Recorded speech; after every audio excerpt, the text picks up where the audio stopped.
शुभविवाह या मालिकेच्या 8 जानेवारीच्या भागामध्ये आपला मोगऱ्याचा सुकलेला गजरा बाहेर टाकण्यासाठी ज्या वेळेला भूमी येते आणि त्याच वेळेला ती पाहते तर काय फुलांची एक टोकरी तिकडे भरलेली असते। भूमी विचार करते, अरे बापरे, हे सुद्धा आकाशनेच आणलंय का? आणि ती फुलांची टोकरी उचलते आणि आकाशला येते आणि मिठी मारते।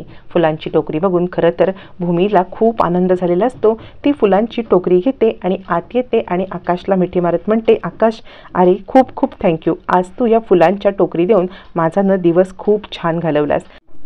पण खरं सांगू का, तू हे सगळं जे करतोयस ना, यामुळे अख्खा महिन्याचा पगार तू या सगळ्यातच घालवशील तर कसं बरं चालेल? त्यामुळे तू असं काही करू नकोस, सगळा पगार यात संपवून चालणार नाही। आकाश म्हणतो, सायकल राणी, कशाबद्दल बोलतेस तू? यावरती भूमी सांगते, अरे आत्ता बघ ना, ही एवढी फुलांची टोकरी का आणलीस? आकाश म्हणतो, अगं मी तर बाहेरच गेलो नाही। जर मी बाहेर गेलो नाही तर ही फुलांची टोकरी मी आणणं शक्य आहे का? मी खरंच नाही ही फुलांची टोकरी आणली। आता मात्र भूमी विचार करते, मग ही फुलांची टोकरी कुणी आणली? आकाश म्हणतो, काय माहिती, आपल्या घराबाहेर ही फुलांची टोकरी ठेवून कुणाला काय मिळणार आहे? भूमी विचारच करत बसते।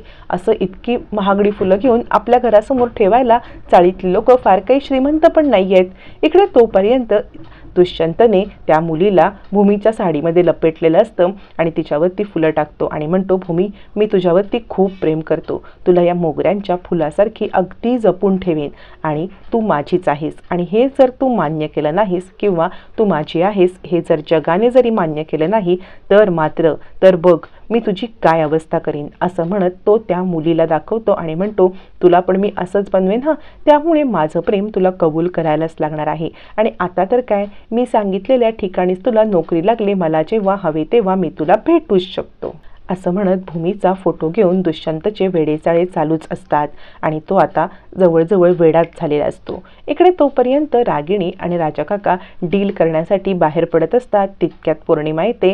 रागिणी म्हणते, अगं अभिजितला बोलव, मला आणि त्याच्यासोबत बाहेर पडून त्या डीलरकडे जायचं आहे। पौर्णिमा म्हणते, अचानक त्यांना ताप आलेला आहे आणि त्यामुळे ते बाहेर नाही येऊ शकत।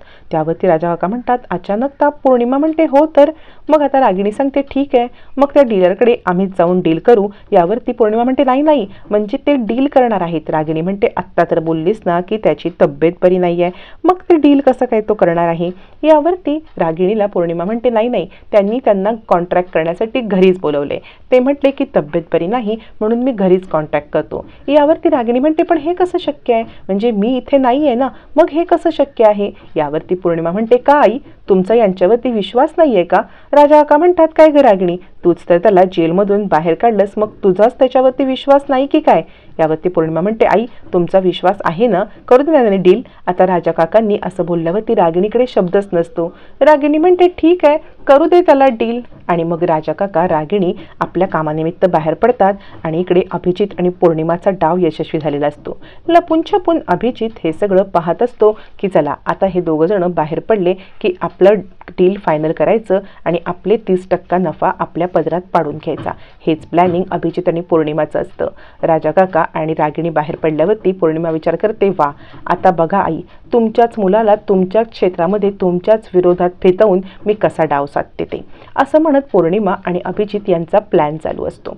तोपर्यंत इकडे आता अक्का घरी येतात। अक्का ज्या वेळेला घरी येतात त्यावेळेला ती फुलांची टोकरी त्या पाहतात आणि म्हणतात, हे काय आहे? म्हणजे तुमच्या रूमच्या बाहेर अशी फुलांची टोकरी ठेवून जातं तरी कोण? यावरती भूमी म्हणते, मला खरंच काही माहीत नाहीये। अक्का म्हणतात, हो का तुझा कुणी छुपा आशिक वगैरे आहे? यावरती भूमी म्हणते, अक्का काय बोलताय तुम्ही, असं कुणी नाहीये, माझा छुपा आशिक वगैरे असं काही नाहीये। अक्का म्हणतात, मग काय, मग तू मला सांगितलं का नाहीस? यावरती भूमी म्हणते, उगाच तुम्हाला त्रास कशाला, म्हणून तुम्हाला काहीच सांगितलं नाही। अक्का म्हणतात, त्रास? कसला त्रास? अगं तुझा कुणी छुपा आशिक असेल तर तो किंवा तुमचे कुणी दुश्मन असतील तरी सुद्धा मला कळायला पाहिजे, कारण तुम्ही माझे चाळकरी आहात किंवा माझ्या रूममध्ये राहताय, म्हणजे तुमची जबाबदारी माझी आहे। तुमच्या केसालाही धक्का लागणार नाही ही जबाबदारी मला घ्यायला पाहिजे आणि त्यासाठी मी वाटेल ते करेन। त्यामुळे इथे काय चालतं काय नाही हे मला कळलंच पाहिजे।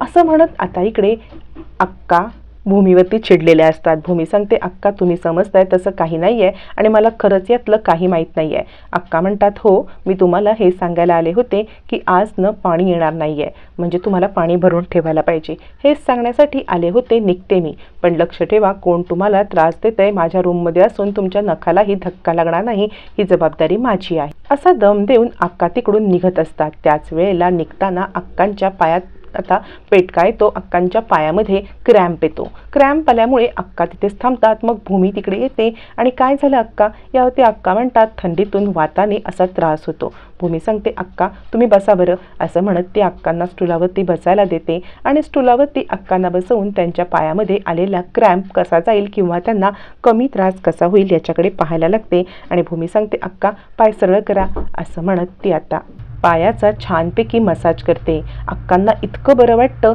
त्यांचा पाय दुखत असतो तो अचानकपणे शांत होतो. आकाश हे सगळं पाहत बसतो आणि अक्कांचं मन भूमीने जिंकलेलं असतं. भूमी सांगत असते, अक्का बरं वाटतंय का? अक्का म्हणतात, हो आता खूप बरं वाटतंय. तोपर्यंत अभिजितने इकडे त्या डीलरला घरी बोलवलेलं असतं आणि तो म्हणतो, यापुढे डील फक्त माझ्यासोबत होईल, म्हणजे जे काही आहे ना ते आपण बोलून ठरवायचं आहे. यावरती अभिजित म्हणतो, यापुढे कोटेशन माझं असेल. आणि अभिजित कोटेशन देतो. त्यावेळेला ते डीलर सांगतात, अहो पण मार्केटमध्ये याच्यापेक्षा 30% कमी आहे. जर का तुमच्या आईला किंवा तुमच्या मालकांना समजलं ही गोष्ट तर मात्र आमचं तुमच्या कंपनीसोबतचं जुनं डील कॅन्सल होईल ना, हे असं खोटं काम नको. अभिजित म्हणतो, काहीही कॅन्सल वगैरे होणार नाही, मी आहे ना, इथला सर्वेसर्वा मीच आहे आणि तुम्हाला जो फायदा होईल त्यातला काही टक्के हा फायदा माझा असणार आहे आणि हे डील मलाच मिळालं पाहिजे, यात तुमचा पण फायदा आहे. तुम्ही कशाला या सगळ्यामध्ये अडकताय? चूक बरोबर नैतिकता ह्या गोष्टीचा तुम्ही नका विचार करू, मी आहे या सगळ्या गोष्टीसाठी, असं म्हणत अभिजित त्यांना मार्केट रेटपेक्षा 30% जास्त पैशाने महाजन इंडस्ट्रीजचा तोटा करून त्यांना कॉन्ट्रॅक्ट द्यायला तयार असतो, जेणेकरून त्या 30%मधले आपल्या पर्सनल खात्यामध्ये पैसे येतील. पण ते डीलर तयार नसतात. मग त्यांना पौर्णिमा म्हणते, अहो असं काय करताय तुम्ही, बाकी सगळ्या गोष्टींचा विचार करू नका, स्वतःच्याच फायद्याचा विचार करा आणि हे डील आमच्या कंपनीसोबत साईन करून टाका बरं. मग ते डीलरसुद्धा पौर्णिमा आणि अभिजित यांच्या बोलण्यात येऊन फायनल करतात. ते गेल्यावरती पौर्णिमा सांगते, वा अभिजित वा, आपण आत्तापर्यंत इतके डील केले पण हे डील मात्र त्या सगळ्यामध्ये एक मुकुट होता सोन्याचा, असं म्हणत पौर्णिमा आता अभिजितला अगदी भारावून टाकते आणि दोघंजणं छानपैकी खोटेपणा करून खुश असतात. अभिजित गेल्यावरती पौर्णिमा विचार करते, बघा आई बघा, तुमच्या क्षेत्रामध्ये मी तुम्हाला तुमच्याच मुलाकडून हरवलेलं आहे, असं म्हणत पौर्णिमा आता मात्र स्वतःवरतीच फुशारक्या मारत असते. तोपर्यंत इकडे आता भूमी आणि आकाश हे दोघं जण निघालेले असतात ऑफिससाठी. आकाश सांगत असतो, सायकल राणी तू मला सांग की कोणी आपल्या इथे ही फुलं ठेवली असतील. यावरती भूमी सांगते, आकाश इतका विचार करू नको, ती फुलंच होती ना. आकाश म्हणतो, असं नाही, पण त्या दिवशी फुलं आणि त्याच्या आदल्या रात्री तुला कोणीतरी पकडायचा प्रयत्न केला, मला तर खूप भीती वाटते. मग या दोन्ही घटनांचा भूमीसुद्धा एकटक विचार करते की खरंच या दोन्ही घटनांच्या मध्ये अशी कोणीतरी व्यक्ती आहे का कॉमन, आणि तिला तो सगळा प्रकार आठवतो.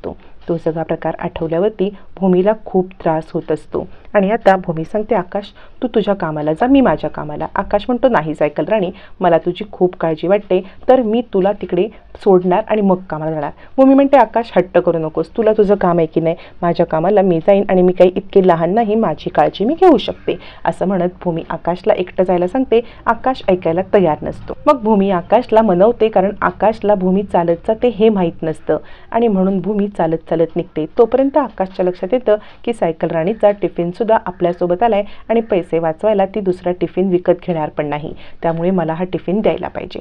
म्हणून आकाश भूमीला टिफिन देण्यासाठी तिच्या मागे मागे जातो आणि पाहतो तर काय, रस्त्याने चालत असलेल्या भूमीला एका आता स्कूटरचा धक्का लागतो आणि भूमीचे पर्स खाली पडते, पैसे खाली पडतात. आकाश म्हणतो, ए सायकल राणी, तू तर जाणार होतीस ना बसने किंवा रिक्षाने, तू असं का गेलीस? आता आकाशला समजतं पैसे वाचवण्यासाठी भूमीने हे सगळं केलंय. मग मात्र आकाशच्या डोक्यामध्ये खूप भन्नाट युक्ती येते. आकाश आता अक्कांकडे परत येतो आणि तो अक्कांना म्हणतो, अक्का मला न ही सायकल रिपेअर करून हवी आहे. अक्कांच्याकडे पडलेली एक सायकल घेऊन आकाश ती सायकल दुरुस्त करणार असतो आणि रोज या सायकलवरून भूमीला सोडण्याचा विचार करतो.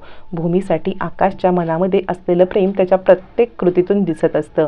अक्का पण खूप खुश होतात. आपल्या बायकोसाठी पोराला खूप काही करावंसं वाटते याचं अक्कांना पण कौतुक वाटतं. आता अक्कांकडे पडीक असलेली सायकल आकाश दुरुस्त करून रोज भूमीला या सायकलवरून ऑफिसला सोडणार असतो आणि त्यामुळे भूमीला सेफली सोडता येईल याचा पण आनंद असतो आणि आता चालत जावं लागणार नाही याचा पण आनंद असतो।